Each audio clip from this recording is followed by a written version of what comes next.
Welcome back to new video. আমি মাম্পি ওম travel ব্লগে নিয়ে চলে এসেছি আরো একটি নতুন ভিডিও। বন্ধুরা, তোমরা যারা গ্যাংটক ভ্রমণের ভিডিও দেখেছো আমার চ্যানেলে, তোমরা নিশ্চয়ই জানো আমি ঘুরতে এসেছি গ্যাংটক। তবে তোমরাও যদি গ্যাংটক ভ্রমণে আসো, গ্যাংটকের কিন্তু আশেপাশে ঘুরে দেখার মতো প্রচুর দর্শনীয় স্থান রয়েছে। সেই দর্শনীয় স্থানগুলো কিভাবে ঘুরে দেখবে, কোথা থেকে গাড়ি বুক করবে, কত টাকা এতে খরচা হতে পারে, সময় কতক্ষণ লাগবে, তারই ওপরে কিন্তু আজকে ছোট্ট একটি ভিডিও তোমাদের কাছে পৌঁছে দেব। এখন আমি বন্ধুরা দাঁড়িয়ে রয়েছি এমজি মার্গ, ঠিক যেখান থেকে শুরু হচ্ছে, যেখানে গান্ধীজির মূর্তি, তার সাথে রয়েছে ইন্ডিয়ান ফ্ল্যাগটা, তার সামনেই আমি দাঁড়িয়ে রয়েছি। এমজি মার্গের একদম পাশ দিয়ে ওপরে যাওয়ার একটি রাস্তা চলে যাচ্ছে। দেখো, রানিং গাড়িগুলো কিন্তু রাস্তা দিয়ে যাচ্ছে। আমি সেই রোডে গিয়ে রানিং একটি গাড়ি ঠিক করব গ্যাংটক ভ্রমণের এই দর্শনীয় স্থানগুলো ঘুরে দেখার জন্য। তো এখানে দাঁড়িয়ে না থেকে সামনের দিকে এগিয়ে যাব। আচ্ছা বন্ধুরা, আমি যে ড্রাইভার দাদার সাথে ঘুরবো, সেই ড্রাইভার দাদা যদি আমাদেরকে বেশ ভালো করে সময় দিয়ে ঘুরিয়ে দেখায়, তাহলে অবশ্যই ড্রাইভার দাদার কন্ট্যাক্ট নাম্বারটা আমার ভিডিওর মাধ্যমে তোমাদের কাছে পৌঁছে দেবো। চলো তাহলে মেন রোডের দিকে এগিয়ে যাওয়া যাক, আর আগে সবার প্রথমে একটি গাড়ি ঠিক করা যাক। বন্ধুরা, এমজি মার্গের ঠিক পাশে যে ওপরে যাওয়ার রোডটা রয়েছে, দেখো গাড়িগুলো পরপর ওপরের দিকে উঠে যাচ্ছে।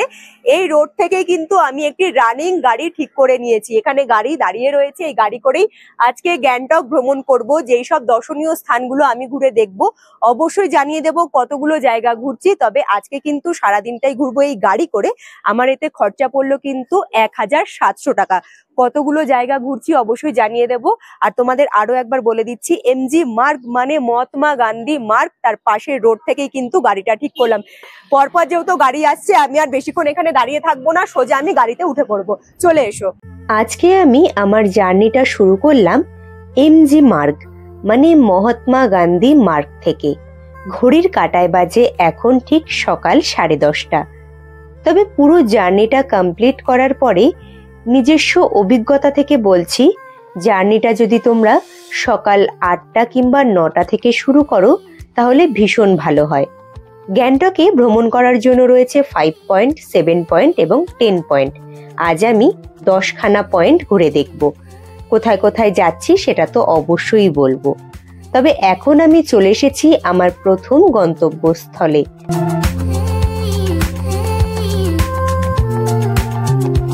রোপওয়ে উঠবো বলে সবার প্রথমে এসে কিন্তু টিকিট কাউন্টারে গিয়ে টিকিটটা আমি কেটে নিয়েছি।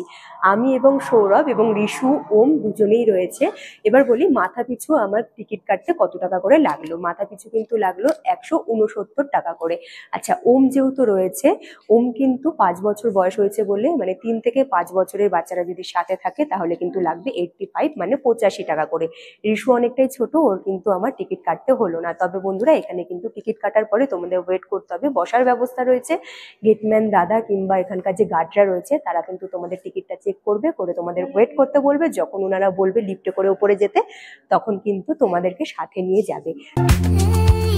চলে এলাম একদম 4th ফ্লোরের কাছে। আর এখানে কিন্তু সবার প্রথমে এসে তোমাদেরকে টিকিটটা চেক করতে হবে, মানে এখানে একজন দাদা থাকে, সেই দাদা টিকিট চেক করবে, তারপরে কিন্তু রোপোতে উঠতে হবে। দেখো কত বড় রোপো, চারিদিকে কাচে ঘেরা, খুব সুন্দর করে ভিউ দেখাবো। টিকিট চেক করতে দিয়েছিলাম দাদার কাছে, আর টিকিটটা না নিয়েই রোপোতে উঠে যাচ্ছিলাম। তবে পরে দাদা ডেকে অবশ্যই আমার হাতে টিকিটটা ধরিয়ে দিয়েছিলেন। আচ্ছা, রোপো থেকে চারিদিকের দৃশ্য একবার তোমরাই দেখো, কি অসাধারণ লাগছে। রোপোতে উঠে যখন তোমরা ওপরের থেকে নিচের দিকে নামবে, তখন পাহাড়ের গায়ে অসংখ্য ছোট থেকে বড় দালান বাড়ি, পাহাড়ি রাস্তা যার ওপর দিয়ে যাচ্ছে ছোট্ট ছোট্ট গাড়ি, এবং পাহাড়ের অপরূপ সুন্দর ভিউ তোমরা দেখতে পারবে। একটা রোপোতে একসাথে প্রচুর মানুষজন রয়েছে, সকলেই প্রচুর এক্সাইটেড, সকলেই কিন্তু ফোনটা নিয়ে ক্যামেরা অন করে শুধু বাইরের দিকের ভিউ গুলো নিচ্ছে। তার সাথে চারিদিকে যেহেতু কাজ, তো এখান থেকে দাঁড়িয়ে বাইরের দিকের গ্যাংটক শহর, তার সাথে পাহাড়গুলো দারুণ ভাবে দেখা যাচ্ছে। আরো একটি কথা তোমাদের বলে দেবো, সাথে যদি তোমরা শুকনো খাবার বা প্লাস্টিকের কোনো জিনিস নিয়ে আসো সেটা কিন্তু ক্যারি করবে না। আমি চিপসের প্যাকেট নিয়ে এসেছিলাম, একজন দাদা মানে গার্ড দাদা, তিনি কিন্তু আমাদের সাথেই রয়েছেন, তিনি বললো খুলে এখানে খাবে না, এইগুলো কিন্তু অ্যালাউ নেই। রোপোর জার্নিতে এক প্রান্ত থেকে অপর এক প্রান্তে যাওয়া আসা সুন্দর মুহূর্ত এবং আমার চোখে ভালো লাগা পাহাড়ি অঞ্চলের কিছু সুন্দর ভিউ তোমাদের কাছে তুলে ধরলাম। আশা করছি আমার মতো তোমাদেরও ভীষণ ভালো লাগবে। চলে এলাম আমার পরবর্তী গন্তব্যস্থলে। এখন দাঁড়িয়ে রয়েছি আমি ইঞ্চি মনেস্ট্রির সামনে। যখন তোমরা ইঞ্চি মনেস্ট্রির ভেতরে এন্ট্রি করবে তার আগে কিন্তু টিকিট কাউন্টার থেকে টিকিট কেটে নিতে হবে। এখানে কিন্তু মাথা পিছু 20 টাকা করে টিকিট লাগলো, তবে আমার বাচ্চাদের কোনো রকম টিকিট কাটতে হলো না। সামনের দিকে গিয়ে পুরো ভিউটা তুলে ধরবো এবং পুরো মনেস্ট্রি ঘুরিয়ে দেখাবো। ইঞ্চি মনেস্ট্রির ভেতরে যখন তোমরা এন্ট্রি করবে সবার প্রথমে কিন্তু হাতের বাঁ সাইডে দেখতে পারবে বেশ অনেকগুলো শপ রয়েছে। এখানে তোমরা বিভিন্ন ধরনের শোপিস, খাবার দাবারের দোকানও পেয়ে যাবে। তাছাড়াও কিছু দূর এগোতে এগোতেই তোমরা পুরো মনেস্ট্রির ভেতরেই দেখবে বোর্ডের মধ্যে লেখা রয়েছে কিপ সাইলেন্স, মানে এখানে কিন্তু তোমরা বেশি চেঁচামেচি করতে পারবে না। তবে একটি কথা বলবো, গ্যাংটকের যে সাইট সিন গুলো ঘুরবে তখন কিন্তু ইঞ্চি মনেস্ট্রি অবশ্যই কিন্তু লিস্টে রাখবে, কারণ খুব সুন্দর একটি জায়গা। সব থেকে বড় কথা হলো বহু পুরনো একটি মনেস্ট্রি, তোমাদেরও ভীষণ ভালো লাগবে। তাই বলবো তোমরা ইঞ্চি মনেস্ট্রির কথা সবার প্রথমেই ড্রাইভার দাদাদের বলে দেবে। তোমাদের যদি বেলগুলো ঘোরানোর ইচ্ছে থাকে তাহলে বলবো যখন তোমরা উপরের দিকে যাবে তখন শুধুমাত্র একটি সাইডের বেল ঘোরাতে ঘোরাতেই উপরের দিকে যাবে। যখন নিচের দিকে নামবে তখন অন্য সাইডের বেলগুলো ঘোরাতে ঘোরাতে নামবে। সিঁড়ি ধরে আমি যে নিচের থেকে উপরের দিকে উঠে আসলাম, এই যে নিচের দিকে যে পুরো এরিয়াটা এটা কিন্তু পুরোটাই ইঞ্চি মনেস্ট্রির মধ্যেই পড়ে। তবে এখন আমি পৌঁছে গিয়েছি একদম মেন জায়গায়।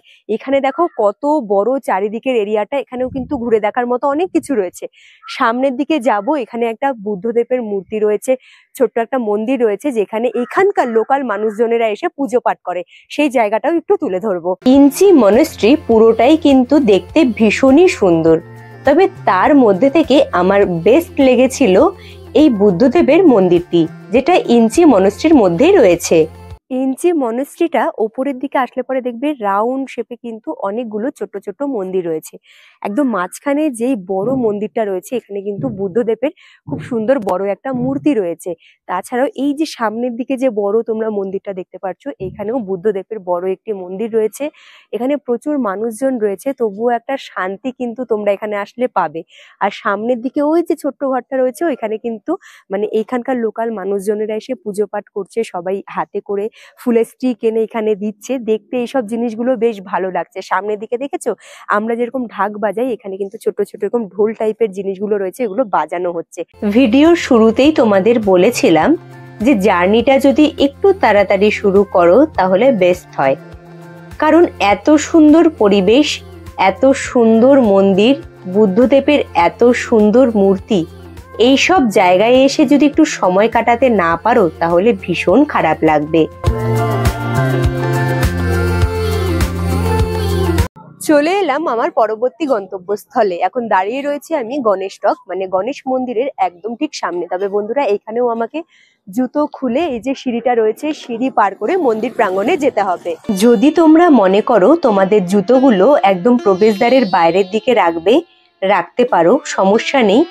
কিন্তু মন্দির প্রাঙ্গণের ভেতরেই একটা সিঁড়ি পার করে ওপরের দিকে উঠে গেলে পরেই একটি জুতো রাখার কাউন্টার দেখতে পারবে, যেখানে বিনামূল্যে তোমরা কিন্তু তোমাদের জুতো খুলে রাখতে পারো এবং প্রবেশ করতে পারো মন্দির প্রাঙ্গণে।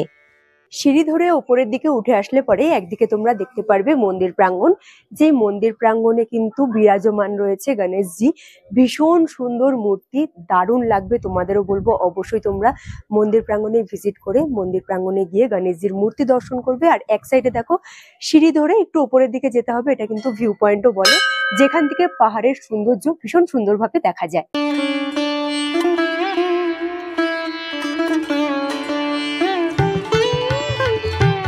চলে এসেছি আমি ভিউ পয়েন্টের কাছে।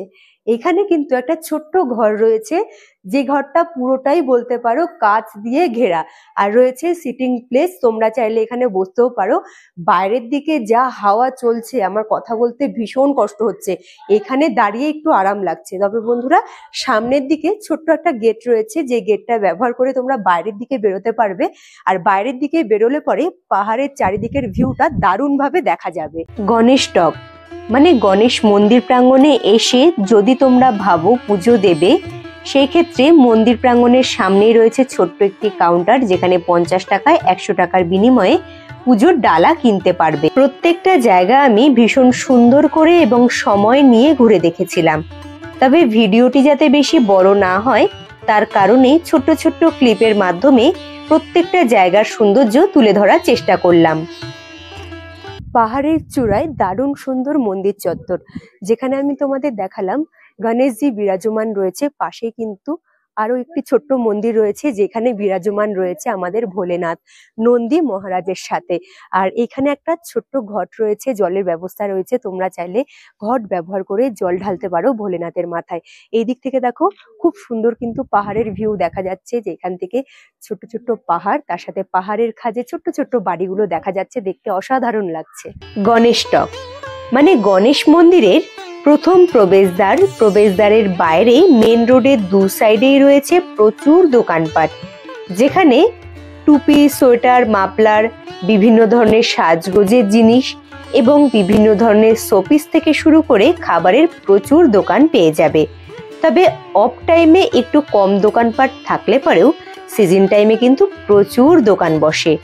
আচ্ছা, আজকের আমাদের এই 10খানা পয়েন্টের মধ্যে ছিল একটি ফুলের নার্সারি। ফুলের নার্সারিতে ভিজিট করা সত্ত্বেও সেই ক্লিপটা তোমাদের কাছে পৌঁছাতে পারলাম না, তার জন্য সরি। তবে তোমরা যখন গ্যাংটক ভ্রমণে আসবে অবশ্যই কিন্তু টিকিট কেটে ফুলের নার্সারিতে এন্ট্রি করবে। বিভিন্ন ধরনের ফুল গাছ, বিভিন্ন ধরনের ফুল এবং বিভিন্ন প্রজাতির গাছগাছালি দেখতে পারবে।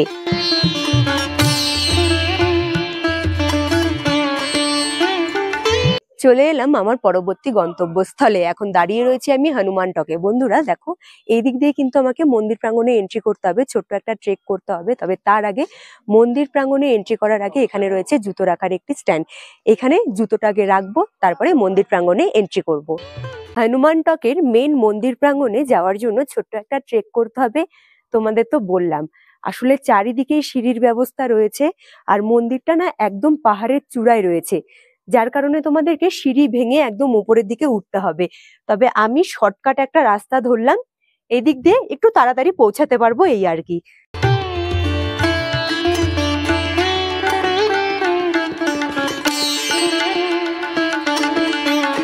বেশ অনেকগুলো সিঁড়ি পার করে চলে এসেছি আমি মূল মন্দির প্রাঙ্গণের একদম সামনে।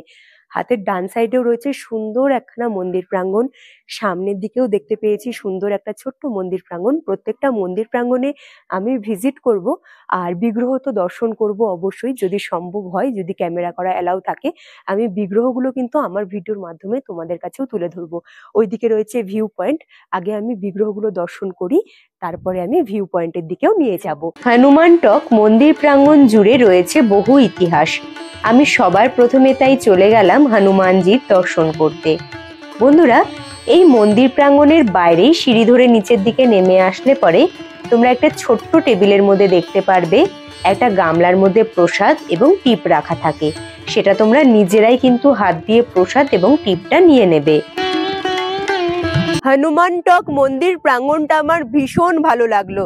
তার সাথে বন্ধুরা, এই যে মন্দির প্রাঙ্গণটা তোমরা দেখতে পাচ্ছ, মন্দিরের চূড়াটা যে রয়েছে এর নিচেই কিন্তু হনুমানজি বিরাজমান রয়েছেন, আর তার পাশের যে ছোট্ট মন্দির প্রাঙ্গণটা রয়েছে সেইখানে কিন্তু ভগবান রাম, লক্ষ্মণ এবং সীতা মা রয়েছেন।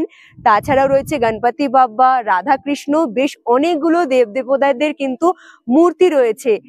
সত্যি কথা বলতে গ্যাংটকের যে মেন সিটিটা রয়েছে সেখানে এতটা পরিমাণে আমার ঠান্ডা লাগেনি। এইখানে এত হাওয়া চলছে আর এত ঠান্ডা, মানে কথা বলতে ভীষণ কষ্ট হচ্ছে। সামনের দিকে মন্দির প্রাঙ্গণেই ঠাকুরের গানগুলো বাজছে, এত সুন্দর লাগছে শুনতে। আর এটা কিন্তু আমি ভিউ পয়েন্টের কাছে দাঁড়িয়ে রয়েছি, এইখান থেকে না পাহাড়ের খুব সুন্দর ভিউ দেখা যায়। তবে চারিদিকে দেখো প্রচুর কুয়াশা, কিচ্ছু দেখা যাচ্ছে না, তবুও কিছুক্ষণ দাঁড়িয়ে এই সুন্দর ভিউ আমি উপভোগ করব।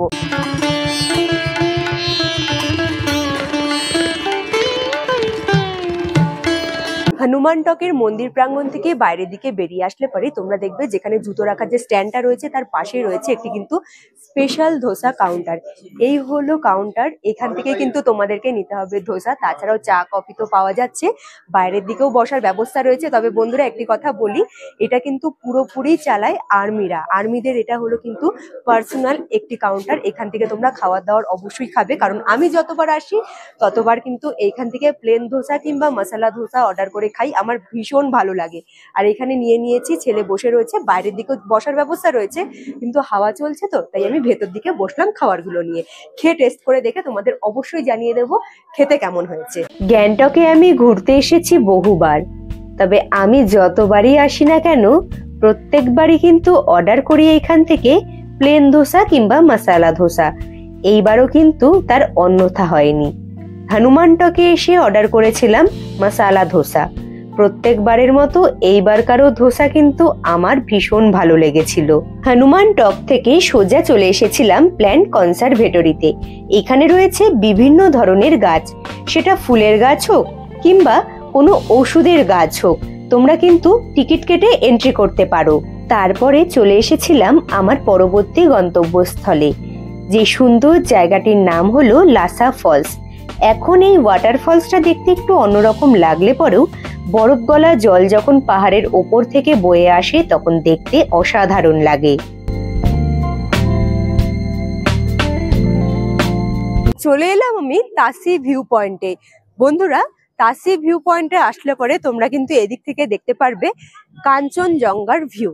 তবে চারিদিকের ওয়েদার দেখে আর ক্লাউডি ওয়েদার দেখে বুঝতেই পারছো যে আজকে কিন্তু আমি তোমাদেরকে কাঞ্চনজঙ্ঘা ভিউ দেখাতে পারবো না।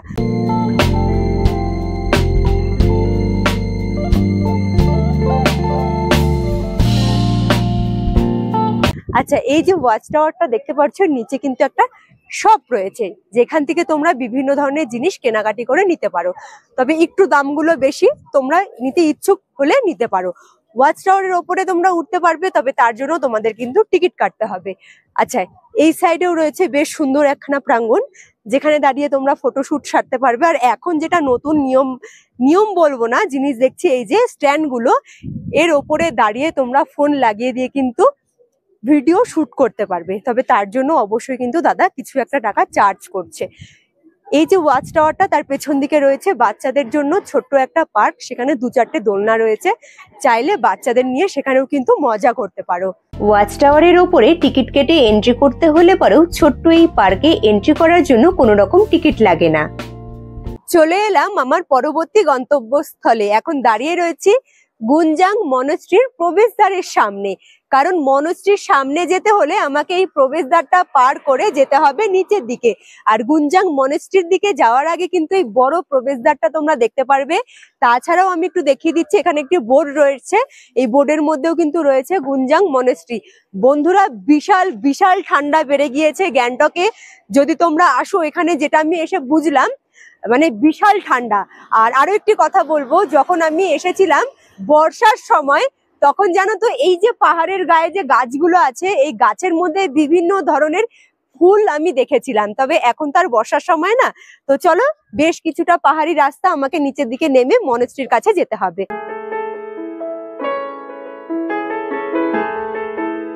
প্রথমেই বলে দিই, গুনজাং মনেস্ট্রির ভেতরে আমি যে এন্ট্রি করলাম, আমাকে কিন্তু টিকিট কাউন্টারে গিয়ে মাথা পিছু 10 টাকা দিয়ে টিকিট কাটতে হলো।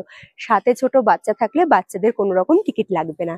আর গুনজাং মনেস্ট্রিটা ঠিক এমন একটি জায়গায় না, চারিদিকে এত সুন্দর ভিউ তোমরা দেখতে পারবে, দারুণ লাগে। আর এইখানে আসলে পরে তোমাদের আরো একটি কথা বলবো, খুব মানে আস্তে কথা বলবে, শান্তি নিরাপত্তা বজায় রাখবে, কারণ প্রত্যেকটা জায়গায় কিন্তু বোর্ডের মধ্যে লেখা রয়েছে কিপ সাইলেন্স। আচ্ছা দেখো, এই সাইড থেকে কত সুন্দর পাহাড়ের ভিউ দেখা যাচ্ছে। আর মেন যে মন্দিরটা রয়েছে গুনজাং মনেস্ট্রি, সেটা কিন্তু সামনের দিকে, সিঁড়ি ধরে কিছুটা দূর এগিয়ে যেতে হবে মন্দির প্রাঙ্গণে যাওয়ার জন্য, তোমরাও যেতে পারো। আর তোমাদের যে বলছিলাম ঠান্ডা, যেরকম ঠান্ডা সেরকম হাওয়া চলছে। তোমরা এইগুলো দেখলে বুঝতে পারবে যে কতটা বেগে হাওয়া চলছে, পুরো আওয়াজ হচ্ছে একদম হাওয়ার। বহু পুরনো এবং অনেকটা বড় জায়গা জুড়ে বিস্তৃত রয়েছে গুনজাং মনেস্ট্রি। গুনজাং মনেস্ট্রিতে যেরকম রয়েছে সুন্দর মন্দির প্রাঙ্গণ, তেমনি রয়েছে বাচ্চাদের খুব সুন্দর থাকার ব্যবস্থা, যেখানে বাচ্চাদেরকে খুব সুন্দরভাবে পড়াশোনা শেখানো হয়। বলতে পারো এক ধরনের হোস্টেল। তবে শুধুমাত্র বৌদ্ধ ধর্ম কিংবা তিব্বতিয়ান যে বাচ্চারা আছে, শুধুমাত্র তাদেরই এখানে রাখা হয়। আজকের এই জার্নিতে যেহেতু আমার 2 ছেলে আমার সাথেই ছিল, তাই গুনজাং মনেস্ট্রির ভেতরে থাকা এই ছোট্ট দোলনা দেখে ভীষণ বায়না করছিল। তাই ওদের নিরাশ না করে 3 জনে মিলে বসে পড়লাম দোল খেতে। গুনজাং মনেস্ট্রির ভেতরে রয়েছে ছোট্ট একটা ক্যাফে, যেখানে তোমরা বিভিন্ন ধরনের খাবারও খেতে পারো। চলে এলাম আমার পরবর্তী গন্তব্যস্থলে। এখন দাঁড়িয়ে রয়েছি বাকথাং ওয়াটারফলসে। বন্ধুরা দেখো, ব্যাক সাইডে ওখানে লেখা রয়েছে আই লাভ BRO, আর এইদিকে হলো বাকথাং ওয়াটারফলস। এখন দেখো জলের পরিমাণটা কিন্তু অনেকটাই কম, একদম হালকা বেগে জল বয়ে আসছে। কিন্তু বর্ষার সময় কিন্তু বন্ধুরা এইসব জায়গায় প্রচুর ডিমান্ড থাকে। আরেকটি যে তোমাদের আমি দেখালাম ওয়াটারফলস, সেখানেও কিন্তু প্রচুর জল থাকে, আর জল একদম ওপর থেকে এসে এই যে ব্রিজটার উপর আমি দাঁড়িয়ে রয়েছি ঠিক এর নিচ দিয়ে কিন্তু জলটা বয়ে যায় ওইদিকে, আর তখন কিন্তু দেখতে আরো বেশি ভালো লাগে। আচ্ছা দেখো, বাকথাং ওয়াটারফলস এর পাশে কিন্তু অন্য সময় আমি দেখেছিলাম বেশ কিছু দোকানপাট বসেছিল, তবে এইবার এসে দেখছি রোডের ওই পারে কিন্তু দোকানপাট বসেছে। যেমন এখানে ফুচকা, মোমো, ফ্রুটস এইসব কিন্তু বিক্রি হচ্ছে। বাকথাং ওয়াটারফলসের চারিদিকে সুন্দর ভিউ দেখে খেয়ে নিয়েছিলাম ফুচকা এবং মোমো। তারপরে সোজা রওনা দিয়েছিলাম গ্যাংটক শহরের একটি সুন্দর জায়গায়। এটা একটা শপ, নাম হ্যান্ডলুম। এখানে লোকাল মানুষের হাতের তৈরি করা জিনিস বিক্রি হয়, যেখানে তোমরা কিন্তু পেয়ে যাবে কার্পেট, শাড়ি, জুয়েলারি, ব্যাগ, সমস্ত কিছুটাই কিন্তু হাতে তৈরি করা, যেগুলো দেখতে কিন্তু অসাধারণ লাগছিল। তোমরা কেউ কিনতে ইচ্ছুক হলে এই শপ থেকে একবার ঘুরে আসতেই পারো।